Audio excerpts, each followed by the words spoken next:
الحمدللہ رب العالمین والعاقبۃ للمتقین والصلاۃ والسلام علی سید الانبیاء والمرسلین۔ قال اللہ تعالی وتبارک فی القرآن المجید والفرقان الحمید۔ بسم اللہ الرحمن الرحیم۔ ما کان محمد ابا احد من رجالکم ولکن رسول اللہ وخاتم النبیین وکان اللہ بکل شیء علیما۔ ان اللہ وملائکتہ یصلون علی النبی یا ایھا الذین آمنوا صلوا علیہ وسلموا تسلیما۔ الصلاۃ والسلام علیک یا رسول اللہ وعلی آلک واصحابک یا حبیب اللہ۔ الصلاۃ والسلام علیک یا نبی الرحمہ وعلی آلک واصحابک یا راحۃ العاشقین۔ تمام حمد و ثنا، تعریف و توصیف اللہ جل مجدہ الکریم کی ذات بابرکات کے لیے، جو خالق کائنات بھی ہے اور مالک شہنشاہات بھی۔ اللہ جل وعلا کی حمد و ثنا کے بعد حضور نبی اکرم، شفیع امم، رسول محتشم، نبی مکرم، اللہ کے پیارے، امت کے سہارے، رب کے محبوب، دانائے غیور، مالک رقاب امم، فخر عرب و عجم، والی کون و مکان، سیاہ لا مکان، سید انس و جان، سرور لالا رخاں، نیر تاباں، سرنشین مہوشاں، ماہ خوباں، شہنشاہ حسینہ، تتمہ دوراں، سر خیل زہرہ جمالاں، جلوہ صبح ازل، نور ذات لم یزل، باعث تکوین عالم، فخر آدم و بنی آدم، نیر بطحا، رازدار ما اوہا، شاہد ما طغا، صاحب علم نشرہ، معصوم آمنہ احمد مجتبیٰ، حضرت محمد مصطفیٰ صلی اللہ علیہ وسلم کے حضور ناز میں اپنی عقیدتوں، ارادتوں اور محبتوں کا خراج پیش کرنے کے بعد واجب الاحترام، ذوی الاحتشام، برادران اسلام، السلام علیکم ورحمۃ اللہ وبرکاتہ۔ ماہ صیام رمضان المبارک کا دوسرا جمعۃ المبارک اپنے دامن میں روشنیاں لیے جلوہ فراز ہے۔ اللہ اس ماہ نور کی برکتیں ہم سب کو نصیب فرمائے۔ مسئلہ ختم نبوت اور رد مرزائیت کے حوالے سے آج کچھ ضروری اور اہم باتیں آپ کے گوش گزار کرنے کی کوشش کروں گا۔ اللہ تعالیٰ میری زبان پہ کلمۃ الحق جاری فرمائے۔ سورۃ الاحزاب میں ارشاد فرمایا گیا، ما کان محمد ابا احد من رجالکم ولکن رسول اللہ وخاتم النبیین، کہ محمد صلی اللہ علیہ وآلہ وسلم تم مردوں میں سے کسی کے باپ نہیں ہیں، وہ اللہ کے رسول اور آخری نبی ہیں۔ سلسلہ نبوت کا نقطہ اختتام ہے، آخری رسول، آخری نبی ہیں۔ بے شک اللہ ہر شے کو جاننے والا ہے۔ 14 صدیوں سے آج تک امت اس بات پہ متفق ہے، کوئی دوسری رائے موجود نہیں ہے کہ حضور آخری نبی ہیں، حضور کے بعد کوئی نبی نہیں آ سکتا، نہ تشریعی نہ غیر تشریعی، نہ ذلی نہ بروزی۔ نبوت کا دروازہ قطعاً بند ہے، وحی کا سلسلہ منقطع ہو چکا ہے۔ حضور نبی رحمت صلی اللہ علیہ وآلہ وسلم وہ آخری رسول ہیں جن کے بعد نہ کسی رسول کی گنجائش ہے، نہ کسی نبی کی گنجائش ہے۔ حضرت امام ابن کثیر نے اس آیت کریمہ کی تشریح میں لکھا، فَهَذِهِ الْآيَةُ نَصٌّ فِي أَنَّهُ لَا نَبِيَّ بَعْدَهُ، یہ آیت اس بات پہ نص ہے کہ حضور کے بعد کوئی نبی نہیں ہوگا۔ پھر فرماتے ہیں جب حضور کے بعد نبی نہیں ہوگا تو پھر رسول کیسے ہو سکتا ہے؟ یہ بطریق اولا ثابت ہوتا ہے، فلا رسول بعدہ، کہ حضور کے بعد کوئی رسول بھی نہیں ہوگا۔ اللہ تعالیٰ نے قرآن مجید کی حفاظت اپنے ذمہ کرم پہ لی۔ باقی کتابیں جو ہیں وہ بھی تو اللہ کی منزل کتابیں ہیں، تورات، زبور، انجیل، مختلف صحیفے، ان کی حفاظت اللہ نے اپنے ذمہ کرم پہ نہیں لی، جبکہ وہ بھی کتابیں اللہ کی ہیں، کلام اللہ کا ہے۔ قوم نے تحریف کی، تغیر و تبدل کر دیا، رد و بدل کر دیا۔ قرآن میں تغیر ممکن نہیں ہے، تحریف نہیں ہو سکتی، ایک زیر اور زبر کو بھی نہیں بدلا جا سکتا۔ پچھلے کتنے نبی تھے جن کو شہید کر دیا گیا؟ بنی اسرائیل نے 70 نبیوں کو قتل کیا۔ اللہ نے حضور علیہ السلام کی حفاظت اپنے ذمہ کرم پہ لی۔ محبوب تیرا کوئی بال بھی بیکا نہیں کر سکتا۔ واللہ یعصمک من الناس، لوگوں سے آپ کی حفاظت اللہ خود فرمائے گا۔ باقی نبیوں کی حفاظت کیوں نہ ہوئی اور انہیں شہید کر دیا گیا، اور حضور کی حفاظت اپنے ذمہ کرم پہ اللہ نے کیوں لی؟ اس کا سادہ سا جواب ہے، کوئی نبی شہید کر دیا جاتا ہے، کوئی بات نہیں، نیا نبی آئے گا اور اللہ کے حکم اور پیغام کو لوگوں تک پہنچانے کا فریضہ ادا کرے گا۔ لیکن حضور کے بعد کوئی نبی نہیں ہے، اس لیے حضور کی حفاظت کی تاکہ یہ نبوت کے کام کا اتمام کرے۔ حضور کے بعد کوئی شریعت نہیں ہے، حضور کی شریعت کے بعد۔ اسی طرح قرآن کے بعد کوئی کتاب نہیں ہے۔ فَبِأَيِّ حَدِيثٍ بَعْدَهُ يُؤْمِنُونَ، کہ قرآن کے بعد اب کس پہ ایمان لاؤ گے؟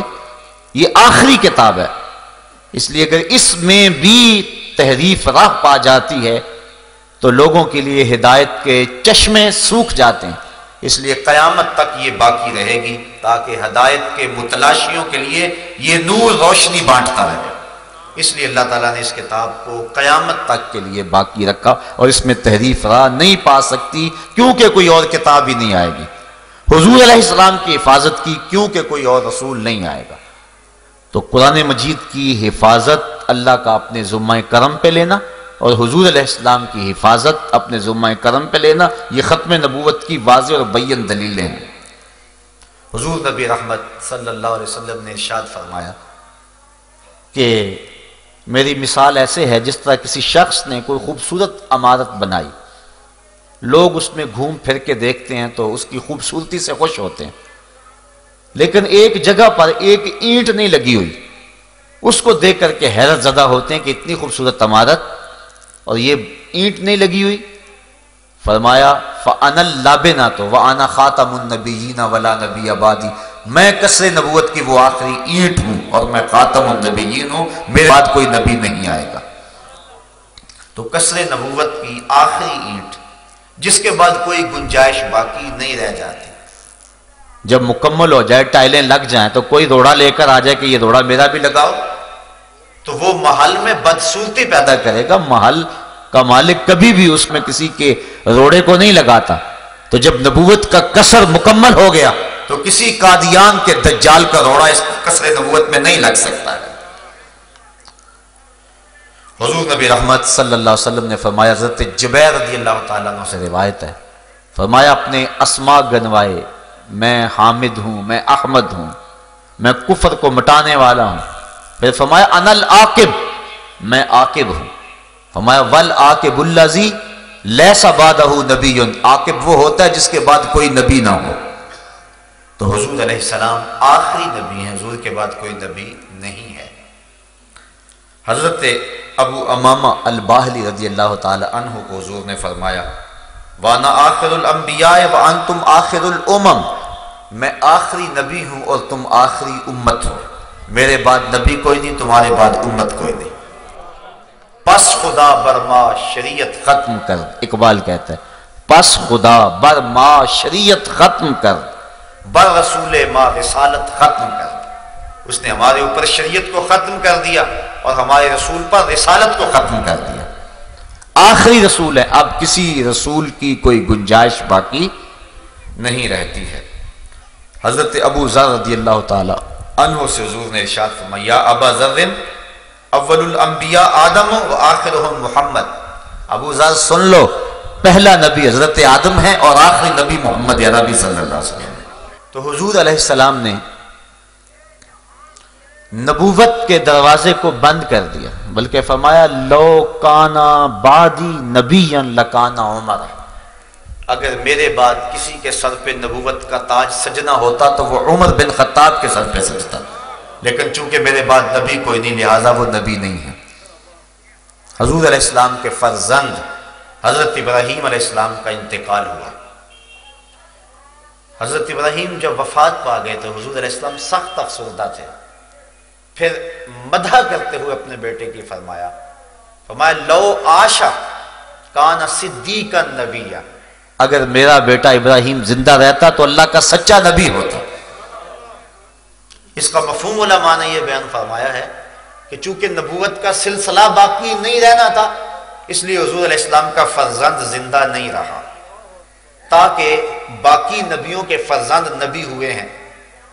حضرت یعقوب علیہ السلام کے بیٹے حضرت یوسف نبی ہوئے، حضرت ابراہیم کے بیٹے حضرت اسحاق حضرت اسماعیل نبی ہوئے، حضرت اسحاق کے بیٹے حضرت یعقوب نبی ہوئے۔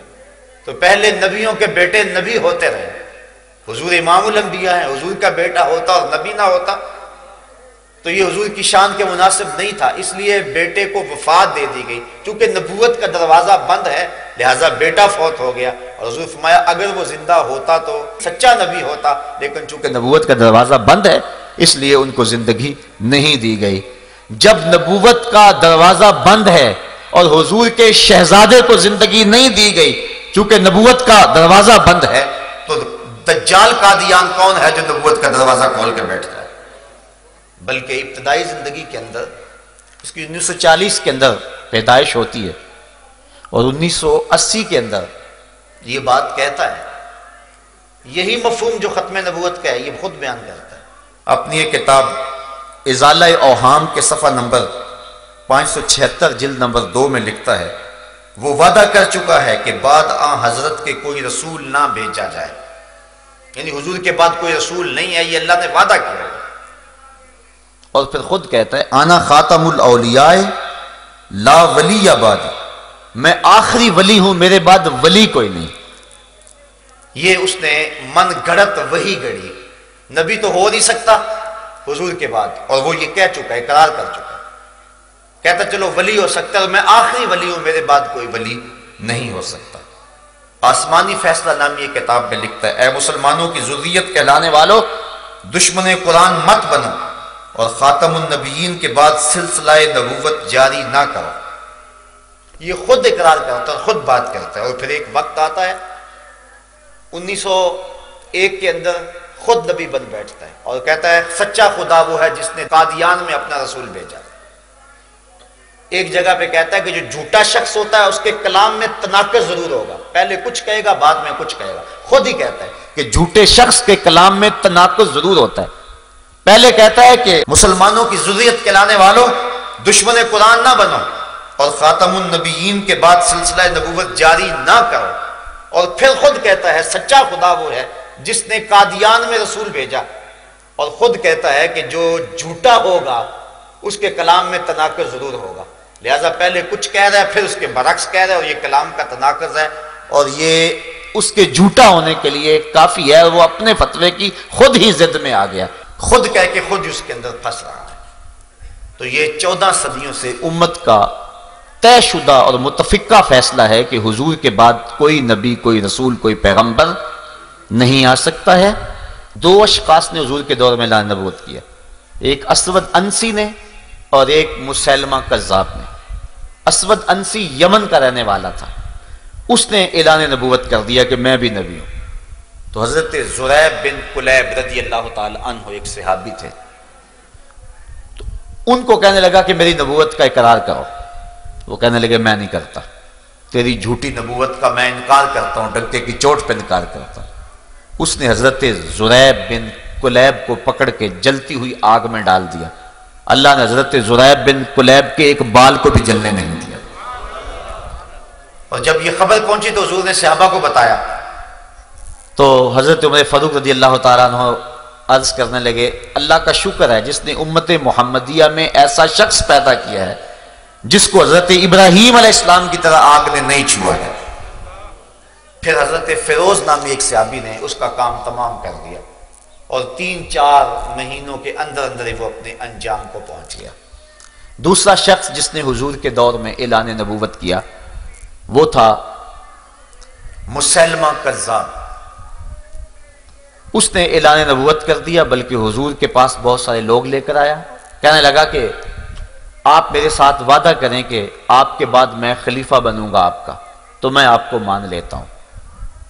حضرت ابو ہریرہ رضی اللہ تعالی عنہ یا حضرت ابن عباس رضی اللہ تعالی عنہ سے روایت ہے، فرماتے حضور تشریف لائے، حضور کے ہاتھ میں کھجور کی ٹہنی کا ایک ٹکڑا تھا، اور حضور فرمایا تو خلافت کی بات کرتا ہے، میں تجھے سوکھی ہوئی شاخ بھی دینے کو تیار نہیں ہوں، اور فرمایا تو ہلاک ہوگا، اور پھر ایسا ہی ہوا۔ حضرت سیدنا صدیق اکبر رضی اللہ تعالیٰ عنہ کے دور میں جب اس نے پوری قوت کے ساتھ پر پرزے نکالے تو آپ نے حضرت خالد بن ولید کی قیادت میں 13,000 کا لشکر بھیجا اور مسیلمہ کذاب کی سرکوبی کے لیے ان کو میدان عمل میں اتارا، اور یمامہ میں جو لڑائی ہوئی، جنگ یمامہ جسے کہتے ہیں، اس میں مسلمانوں نے جو بہادری کے جوہر دکھائے اور جھوٹی نبوت کے دعوے دار کو جس طرح ناک کو چنے چبوائے، وہ تاریخ کا روشن باب ہے۔ آپ اسلامی تاریخ دیکھیں، حضور علیہ السلام نے جتنی بھی جنگیں لڑی ہیں ساری جنگوں میں کل 212 لوگ شہید ہوئے مسلمانوں کی طرف سے۔ یہ اس قدر محتاط لڑائی کی ہے اور مسلمانوں نے اتنا کم نقصان اٹھایا ہے، لیکن اسی جنگ یمامہ کے اندر 1200 صحابہ شہید ہوئے، جن میں حضرت عقبہ بن عامر بھی ہیں، حضرت زید بن خطاب بھی ہیں، اور بھی کئی متعدد معتبر صحابہ ہیں۔ 370 قرآن کے قاری بھی ہیں، 370 قرآن کے قاری بھی ہیں، مہاجرین بھی ہیں، انصار بھی ہیں، تابعین بھی ہیں۔ 1200 صحابہ نے اس معاملے کو اتنا اہم سمجھا کہ اپنی جان قربان کر دی، بلکہ حضرت حبیب بن زید انصاری یہ ختم نبوت کے پہلے شہید ہیں۔ تحفظ ختم نبوت کی پہلی قربانی حضرت حبیب بن زید انصاری نے دی۔ مسیلمہ کذاب کے بندے انہیں پکڑ کے لے گئے اور مسیلمہ کے پاس پیش کیا، تو اس نے کہا کہ محمد اللہ کے رسول ہیں؟ کہا ہاں محمد اللہ کے رسول ہیں۔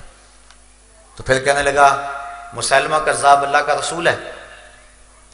آپ نے فرمایا میں سنتا ہی نہیں ہوں، یعنی ایسی بکواس میں سننے کے لیے تیار نہیں۔ اس نے آپ کا ہاتھ کاٹ دیا۔ پھر کہا محمد اللہ کے رسول ہیں؟ کہا محمد اللہ کے رسول ہیں۔ کہا مسیلمہ اللہ کا رسول ہے؟ کہا میں سنتا ہی نہیں ہوں۔ اس نے دوسرا ہاتھ کاٹ دیا۔ پھر اس نے کہا کہ مسیلمہ اللہ کا رسول ہے؟ کہا میں نہیں سنتا۔ پھر پاؤں کاٹ دی۔ پھر کہا کہ مسیلمہ اللہ کا رسول ہے؟ آپ نے کہا میں سننا نہیں چاہتا۔ دوسرا پاؤں کاٹ دیا۔ اس طرح ایک ایک عضو بدن کاٹتا رہا، لیکن حضرت حبیب بن زید انصاری کہتے رہے کہ میں تیری جھوٹی نبوت کا کبھی بھی قرار نہیں کر سکتا۔ ٹکڑے ٹکڑے ہو گئے لیکن حضور کی ختم نبوت کی حفاظت فرمائی۔ یہ پہلے شہید ہیں ختم نبوت کے، جن کو دردناک طریقے سے شہید کیا گیا۔ حضرت عبداللہ بن مخرمہ رضی اللہ تعالی عنہ، یہ بھی جنگ یمامہ کے شہید ہیں، ختم نبوت پہ اپنی جان وارنے والے۔ اللہ اکبر۔ انہوں نے اللہ سے یہ عرض کی تھی کہ مالک اتنی دیر تک مجھے شہادت نہ دینا جب تک میرے جوڑ جوڑ پہ زخم نہ آ جائے، اس راستے میں لڑتے ہوئے ہر جوڑ پہ جب تک زخم نہ آئے مجھے شہادت نہ دینا۔ پھر ان کا پورا جسم اور جسم کا ہر جوڑ زخموں سے چوئے ہو گیا۔ حضرت عبداللہ ابن عمر رضی اللہ تعالیٰ عنہ فرماتے ہیں کہ میں نے دیکھا کہ حضرت عبداللہ بن مخرمہ جو ہے وہ پڑے ہوئے، تو انہوں نے کہا کہ روزہ داروں نے روزے کھول لیے؟ میں نے کہا ہاں کھول لیا۔ تو کہنے لگے میرے لیے بھی کچھ لے کر آؤ۔ چونکہ روزے سے تھے، پورا جسم زخمی ہے، جوڑ جوڑ پہ زخم ہے۔ کہا کہ روزے داروں نے روزے کھول لیے تو میرے لیے بھی کچھ لے کے آؤ۔ کہتے ہیں میں ایک کنویں میں گیا اور ڈول پانی کا نکالا، جب میں لے کر پہنچا تو حوریں انہیں جام جنت پلا چکی تھی اور وہ مال کے حقیقی سے جا ملے تھے۔ اس راستے کے اندر لوگوں نے کسی قربانی سے گریز نہیں کیا ہے۔ حضرت خالد بن ولید نے تابڑتوڑ حملے کیے، لیکن کام بن نہیں رہا تھا، چونکہ وہ 30,000 کا لشکر لے کے مسلمانوں کے مقابلے میں تھا، اور وہ بڑے جگرے کے ساتھ لڑ رہے تھے۔ تو پھر حضرت سیدنا صدیق اکبر رضی اللہ تعالیٰ عنہ کو لکھا، تو آپ نے فرمایا کہ تم اپنا شعار یا محمدہ ہو کرو تو تمہیں فتح ہوگا۔ البدایہ بن نہایا کے لفظ کہ پھر مسلمان اس دن جب نعرہ مارتے تھے تو یہ نعرہ مارتے تھے یا محمدہ ہو۔ وَقَانَ شِعَارُ الْمُسْلِمِينَ يَوْمَئِذٍ یا محمدہ ہو، اس دن مسلمانوں کا شعار اور مسلمانوں کا نعرہ ہی یا محمد تھا۔ اتنا جوش پیدا ہوا کہ مسیلمہ کذاب کے ٹکڑے ٹکڑے کر کے رکھ دیے۔ حضرت واشی جنہوں نے حضرت امیر حمزہ کو قتل کیا تھا، وہ کہتے ہیں مجھے ساری زندگی اس کا پچھتاوا رہا، حضور کے سامنے نہیں بیٹھتا تھا، حضور ماں میرے سامنے نہ بیٹھا کرو، چچا یاد آتے ہیں۔ تو کہا میں نے کہا کوئی موقع ملے تو اس کا کفارہ ادا کرو، تو کہا کہ میں نے وہ برچھی لے کر کے وہ جو حربہ تھا جس سے حضرت امیر حمزہ کو شہید کیا تھا، میں نے اس کے کفارے میں اس کو تاک کر کے اس کے پیٹ میں مارا، اور اس کے پیٹ سے وہ برچھی وہ حربہ گزر گیا، اور اس طرح انہوں نے جو ہے وہ مسیلمہ کذاب کو قتل کرنے کی سعادت حاصل کر لی۔ تو مسیلمہ کذاب مارا گیا، تو اس دن ختم نبوت کے مجاہدین کا جو نعرہ تھا وہ یا محمدہ ہو تھا۔ تو اس بات سے یہ بات سمجھ میں آتی ہے، اگر ختم نبوت کے باغیوں کو ختم کرنا ہے اور تخت و تاج ختم نبوت کی حفاظت کرنی ہے تو پھر یا محمد کے نعرے لگانے پڑیں گے، تب امت کے اندر وہ جذبہ پیدا ہوگا۔ اور آپ 53 کی تاریخ دیکھ لیں، یہی نعرہ تھا جس نے قوم میں جذبہ پیدا کر دیا۔ ہمارے اسلاف نے بھی اس راستے میں قربانیوں کی ایک لمبی داستان رقم کی، اور بعد میں آنے والوں نے بھی اس سلسلے کے اندر اپنی محبتوں کے نذرانے اور اپنی جانوں کے نذرانے پیش کیے۔ یہ تحریک جو چلی ہے 1953 کی، اس میں 10,000 لوگوں نے اپنی قربانی پیش کی، 10,000 لوگوں نے۔ بلکہ ایک عورت اپنے بیٹے کی بارات لے کے جا رہی تھی لاہور کے اندر کہ تڑ تڑ گولیوں کی آواز آئی، اس نے روک کے پوچھا یہ کیا ماجرا ہے؟ کہا ختم نبوت کے جانثار اپنی قربانیاں پیش کر رہے ہیں اور وہ گلے کھول کھول کے سینے پہ گولیاں کھا رہے ہیں۔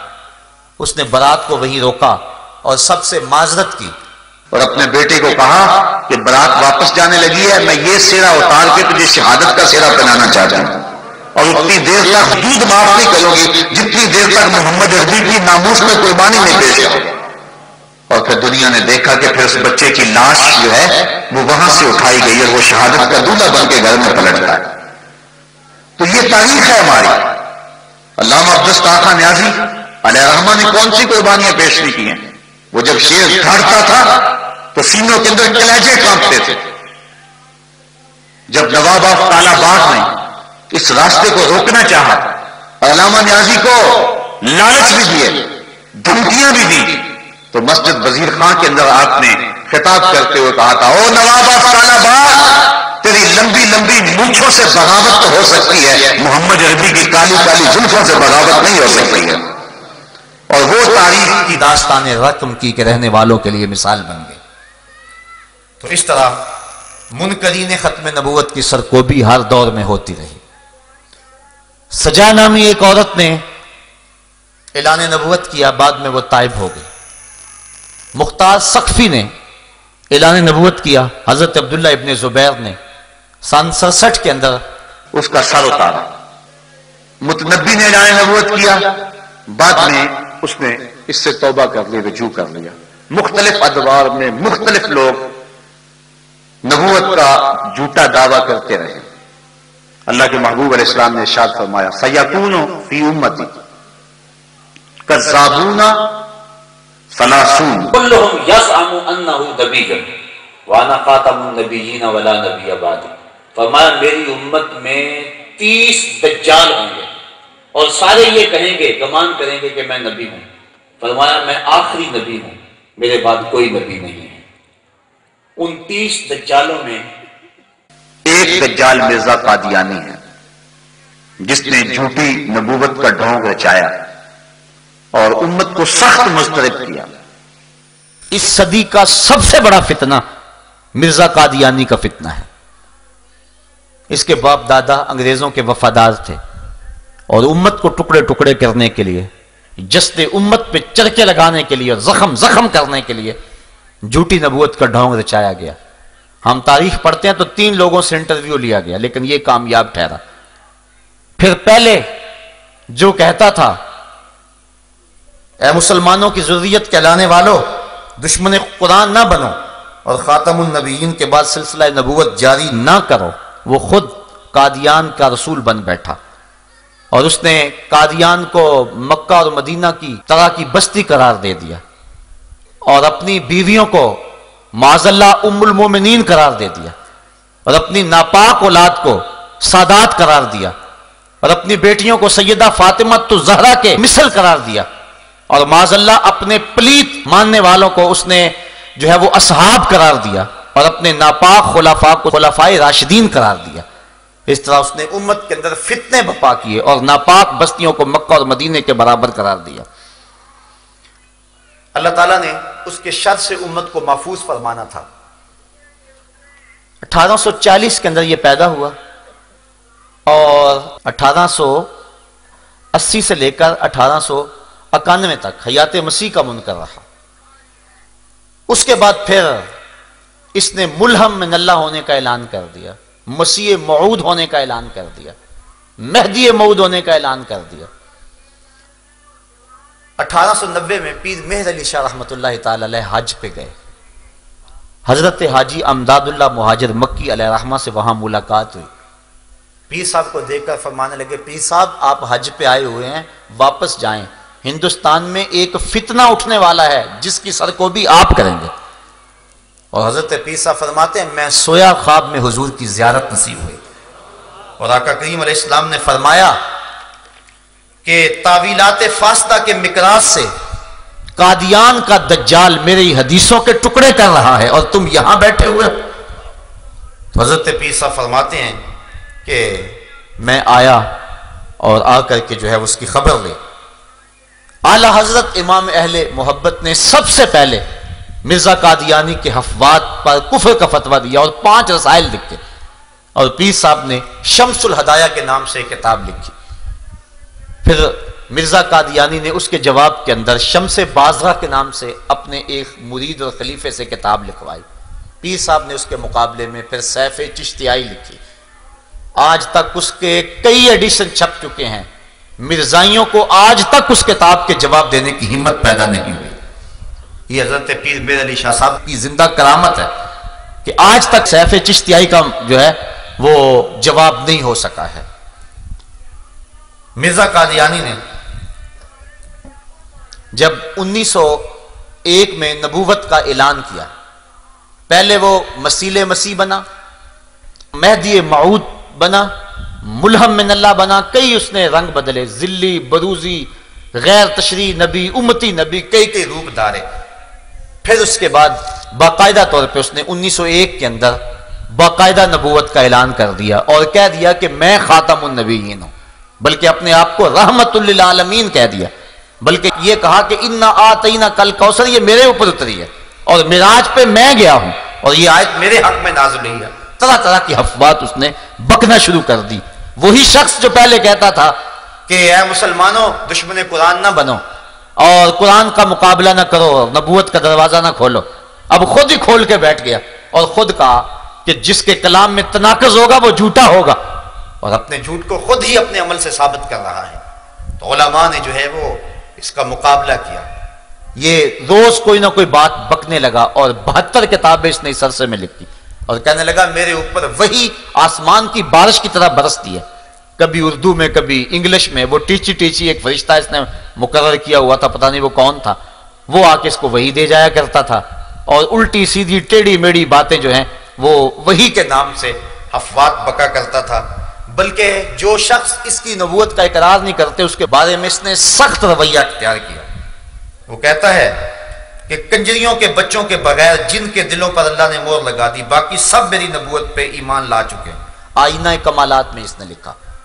پھر اس کے بعد نجم الہدا کے صفحہ نمبر 10 پہ لکھا، دشمن ہمارے بیابانوں کے خنزیر ہو گئے اور عورتیں ان کی کتیوں سے بڑھ گئیں۔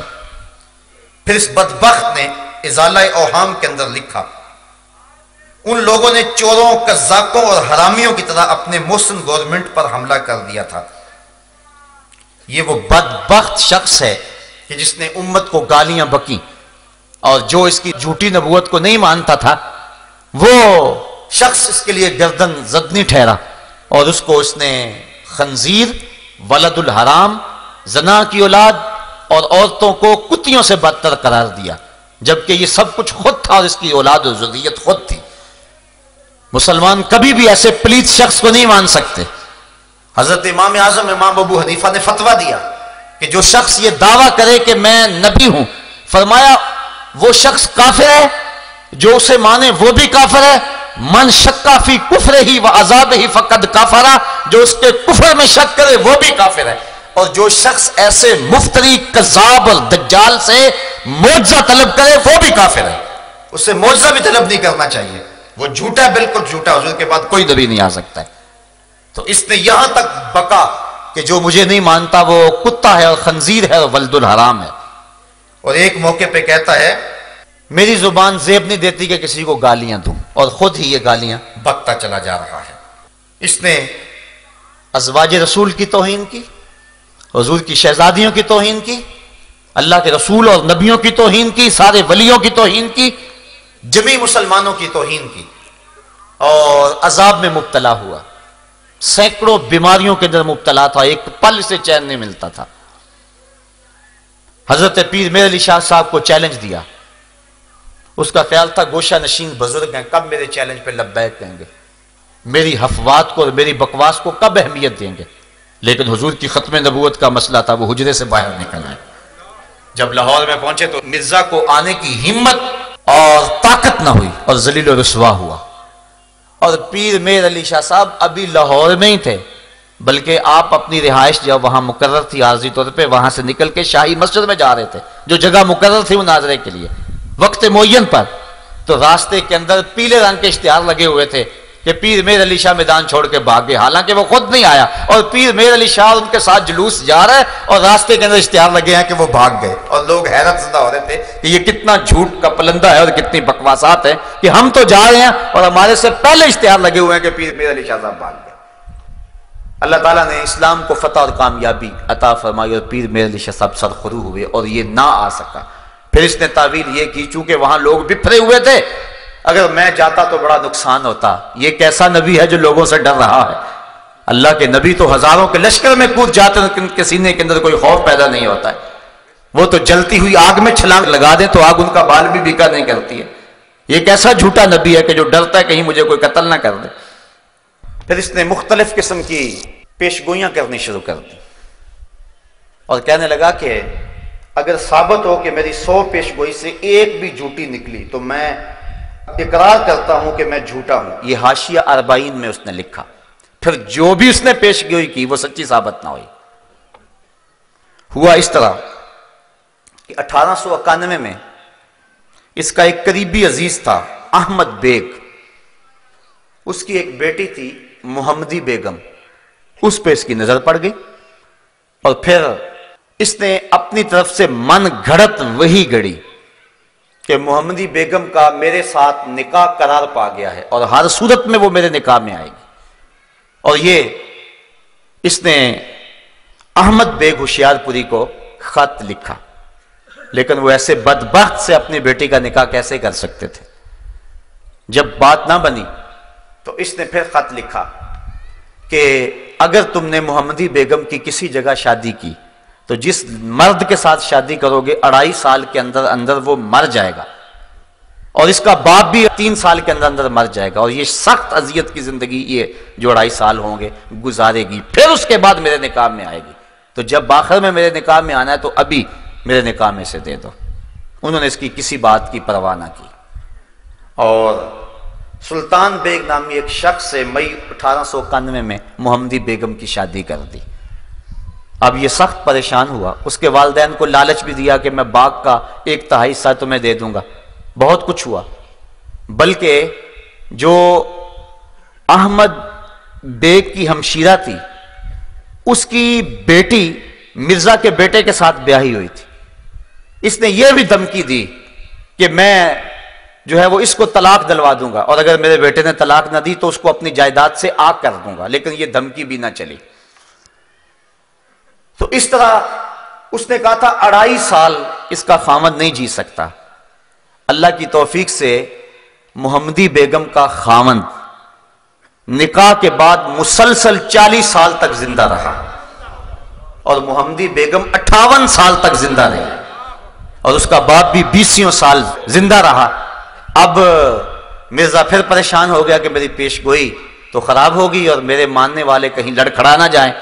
اس نے ایک ہیلا کیا کہ 2 بکریاں کہیں سے منگوائیں اور ان کو ذبح کیا، کہا یہ محمدی بیگم کے شوہر اور اس کے باپ کی جگہ پہ میں نے قربان کی ہیں، وہ نہیں مرے تو ان کی جگہ پہ میں نے ان کو قربان کیا ہے۔ لیکن اس کے جھوٹے معتقد پھر بھی اس کو نبی مانتے رہے، لیکن اس نے کہا کہ اس کے باوجود ایک وقت آئے گا کہ محمدی بیگم میرے نکاح میں آئے گی، ہمارا نکاح آسمان پہ ہو گیا ہوا ہے۔ لیکن پھر وہ مر گیا، لیکن محمدی بیگم بعد میں بھی عرصہ دراز زندہ رہی اور اس ظالم کے نکاح میں نہ آئی۔ تو اس کی یہ جھوٹی پیش گوئی بھی جو ہے وہ لوگوں کے سامنے آ گئی۔ 1893 میں ڈپٹی عبداللہ آتھم ایک عیسائی پادری تھا، اس کے ساتھ اس نے 15 دن کے لیے مسلسل مناظرہ کیا۔ جب بات نہ بنی، تسلیس کے عنوان سے گفتگو تھی، تو اس نے پیشین گوئی کی کہ جو ہے وہ 15 ماہ کے اندر اندر یہ حاویہ میں چلا جائے گا، یعنی مر جائے گا اور جہنم رسید ہو جائے گا۔ پھر اس کے بعد دن گنے جانے لگے، جب صرف 14 دن رہ گئے تو اس نے منشی رستم کو خط لکھا جو اس کا معتقد خاص تھا کہ ڈپٹی آتھم فیروز پور میں موجود ہے اور ابھی تندرست طرح سے ہوا بھی کچھ نہیں، تو کہیں ایسا نہ ہو کہ ہماری جو پیشین گوئی ہے وہ خراب ہو جائے اور لوگ تماشا اڑائیں اور عیسائی خوش ہوں، تم دعا کرو کہ پیش گوئی پوری ہو جائے۔ نبی ترلے کر رہا ہے امتی سے کہ تم دعا کرو۔ کتنا بدبخت نبی ہے، جھوٹا نبی، کذاب نبی، دجال نبی۔ پھر اس کے بعد بات نہ بنی، صرف 1 دن رہ گیا اور آتھم عیسائی پادری اچھا بھلا پھر رہا ہے، تو پھر اس نے عبداللہ سنوری اور میاں حامد علی کو چنے دیے۔ رات کو گھبرایا ہوا تھا مرزا، کہنے لگا 1 دن رہ گیا، اگر نہ مرا تو بڑی پریشانی ہوگی، ہماری جماعت کے لوگ ہم سے ٹوٹ جائیں گے۔ تو اس نے جو ہے وہ اس کو چنے دیے، کہا کہ ان کے اوپر فلاں فلاں پڑھو اور رات کی تاریکی میں شمال جانب قادیان سے ایک اندھا کنواں ہے اس کے اندر پھینک آؤ، اور واپس پلٹ کے نہیں دیکھنا، بلکہ خود بھی گیا اور واپس دوڑ لگا دی، اور اگلے دن منتظر رہے کہ آتھم مر جائے، لیکن آتھم نہ مرا۔ 6 ستمبر 1894 کے اندر انہوں نے بڑے بڑے اشتہار چسپاں کیے جس کے اندر مرزے کو جھوٹا بتایا گیا، تو وہ تو نہ مرا، الٹا یہ ہو گیا کہ کئی مسلمان جو ہیں وہ عیسائی ہو گئے، بالخصوص جنہوں نے وہ مناظرہ رکھا ہوا تھا، وہ 3 لوگ جو ہیں وہ عیسائی ہو گئے۔ اس طرح اس نے جو ہے وہ اسلام کو بھی رسوا کیا اور خود بھی رسوا ہوا۔ پھر اس نے ایک نئی پیش گوئی گھڑی، کہنے لگا کہ 1887 کے اندر میرے ہاں ایک بیٹا پیدا ہوگا جو بڑا متبرک اور بابرکت ہوگا، اور اس کی بڑے فضائل بیان کیے۔ لیکن پھر 1887 کے اندر بیٹے کی بجائے بیٹی پیدا ہو گئی، اب پریشان ہو گیا۔ پھر اس کے بعد کہنے لگا میں نے یہ نہیں کہا تھا کہ ابھی پیدا ہوگا، 9 سال کے اندر اندر پیدا ہو سکتا ہے۔ پھر بیٹا پیدا ہوا 1887 کے اندر، نام اس کا بشیر احمد رکھا، لیکن وہ صرف 1 سال کے بعد مر گیا۔ پھر لوگ پریشان ہوئے تو کہنے لگا کہ لازمی نہیں کہ یہ بیٹا ہے، میری مراد کوئی اور بیٹا تھا۔ پھر اس کے بعد 1899 میں ایک بچہ پیدا ہوا اس واقعہ کے 12-13 سال بعد، اور پھر اس پر بڑی خوشی منائی گئی، اس کا نام مبارک رکھا گیا، اور اس طرح کہا گیا کہ یہ وہی بیٹا ہے جس سے بڑی برکتیں ظاہر ہوں گی۔ اللہ کا کرنا ہوا 1907 کے اندر وہ بچہ بخار میں مبتلا ہو گیا، 9 دن تک مسلسل بخار رہا۔ اب اس کے بارے میں بڑی پیشگوئیاں کی ہوئی تھی، اب وہ قریب المرگ ہو گیا۔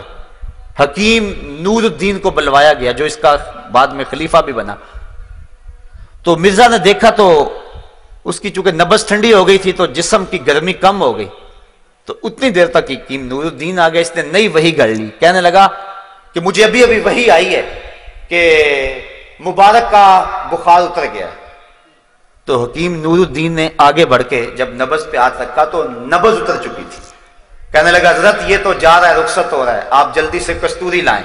وہ کستوری لینے گئے تو ابھی وہ دروازہ کھول ہی رہے تھے، تالا کھول ہی رہے تھے کہ بڑی حسرت سے حکیم نور الدین نے کہا کہ حضرت اس کی تو روح پرواز کر گئی ہے. اس نے ابھی بیچارے نے وہی گڑی تھی کہ ابھی میں نے دیکھا ہے کہ 9 دن کے بعد اس کا بخار ٹوٹ گیا. حالانکہ وہ بخار نہیں ٹوٹا تھا، اس کی جو ہے وہ روح نکل گئی تھی جس کی وجہ سے وہ اس کا جسم ٹھنڈا پڑ رہا تھا. تو اس نے کہا بخار اتر گیا. حکیم نور الدین نے بانڈا پھوڑ دیا، کہا بخار نہیں اترا، بیچارہ ویسے ہی مر گیا. تو اس طرح اس کی یہ پیشین گوئی بھی جو ہے وہ خراب ہو گئی، وہ ذلیل الرسوا ہو گیا. پھر اس نے ایک اور پیشین گوئی کی، کہا میں 80 سال یا 80 سال سے زیادہ عمر جیوں گا. یہ اس نے آرزو کی، اور جب مروں گا یا مکے میں مروں گا یا مدینے میں مروں گا. لیکن پھر 26 مئی 1908 کو برانڈ رٹ روڈ لاہور احمدیہ بلڈنگ کے اندر لیٹرین کے اندر انتہائی ذلت کی موت مرا، اور 69 سال کی عمر میں مرا، جبکہ اس نے 80 سال سے زائد عمر کی پیشین گوئی کی تھی. کم از کم 11 سال اپنی پیشین گوئی سے پہلے ہی مر گیا. نہ مکے میں موت آئی نہ مدینے میں موت آئی. ایسے پلیتوں کو مدینے میں موت تو نہیں آیا کرتی تھی. باتھ روم کے اندر جو ہے وہ اسے موت آئی. جب پیدا ہوا، خود اس کا بیان ہے مرزا قادیانی کا، کہتا ہے کہ میرے ساتھ ایک لڑکی پیدا ہوئی جس کا نام جنت تھا. وہ میرے سے پہلے پیدا ہوئی اور میرا سر اس کی ٹانگوں میں تھا. ذلیل ہو کے پیدا ہوا اور مرا بھی تو ذلیل ہو کے.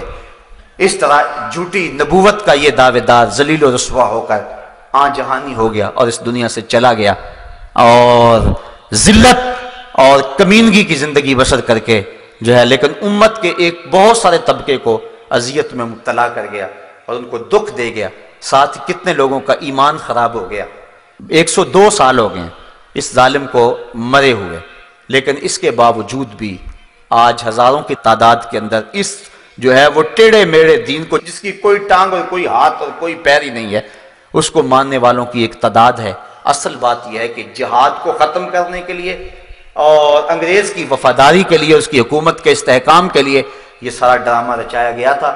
اور پھر وہ اپنے آقاؤں کی گود میں جا بیٹھا.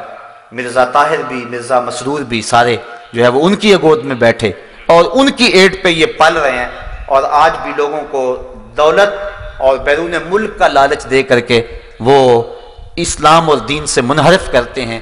ایک محتاط اندازے کے مطابق پاکستان کے اندر 1 سال کے اندر 10,000 لوگ مرزئی ہو جاتے ہیں، جو بیرون ملک کے چکر کے اندر اپنے آپ کو مرزئی لکھ دیتے ہیں. مرزئی ختم نبوت کا باغی ہے، مرزئی رسول اللہ کا دشمن ہے. کل قیامت کے دن کیا جواب دیں گے رسول کریم کے سامنے کہ چند ٹگوں کے لیے اپنے آپ کو مرزئی لکھ دیا. بعض لوگ کہتے ہیں چلو جی ہم جا لیں پھر اس کے بعد صحیح ہو لیں گے. یہ گکھڑ میں ایسا واقعہ ہوا، 4-5 سال ہوئے ہیں. ایک شخص نے مرزئی لکھا، پھر مہلت نہ ملی، موت آ گئی. پھر مسلمانوں نے قبرستان سے بھی نکال کے باہر پھینک دیا. نہ خدا ہی ملا نہ وصال صنم، نہ ادھر کے رہے نہ ادھر کے رہے. دنیا پہ بھی رسوائی اور آخرت کا بھی عذاب علیم. صاحب وہ کبھی بھی ٹگوں پہ، پیسوں پہ، دولت پہ، اقتدار پہ اپنے ایمان جیسی متاع عزیز کا سودا نہ کرو. سب سے قیمتی متاع ہمارا ایمان ہے. لاکھوں کروڑوں اربوں کھربوں لوگ بھی قدموں میں ڈال دیں. ہمارے نبی نے فرمایا تھا یا عمی لو وضع الشمس فی یمینی والقمر علی یساری، اے چچا اگر چاند کو میرے دائیں ہاتھ میں رکھ دیں اور سورج کو بائیں ہاتھ میں رکھ دیں، جہان بھر کے خزانے میرے قدموں میں ڈھیر کر دیں، محمد بتوں کو پھر بھی جھوٹا ہی کہتا رہے. یہ کیا ہوا چند ٹگوں کے لیے لوگ دین بدل رہے ہیں؟ مرزئی ختم نبوت کا باغی ہے، اس سے اپنے آپ کو دور رکھیں. بعض لوگوں کو بڑی ہمدردی پیدا ہو جاتی ہے، جی ان سے بائیکاٹ کریں گے، ترس آتا ہے. وہ بھی ہمارے معاشرے کے لوگ ہیں. تمہیں دھوپ میں جلتے بلتے بچوں پہ ترس نہیں آتا جو بسوں میں پانی بیچ رہے ہیں اور کنڈکٹروں کے دھکے کھا رہے ہیں؟ ان 8 اور 10 سال کے بچوں پہ جو ہوٹلوں پہ برتن مانج رہے ہیں، کبھی ان پہ ترس نہیں آیا؟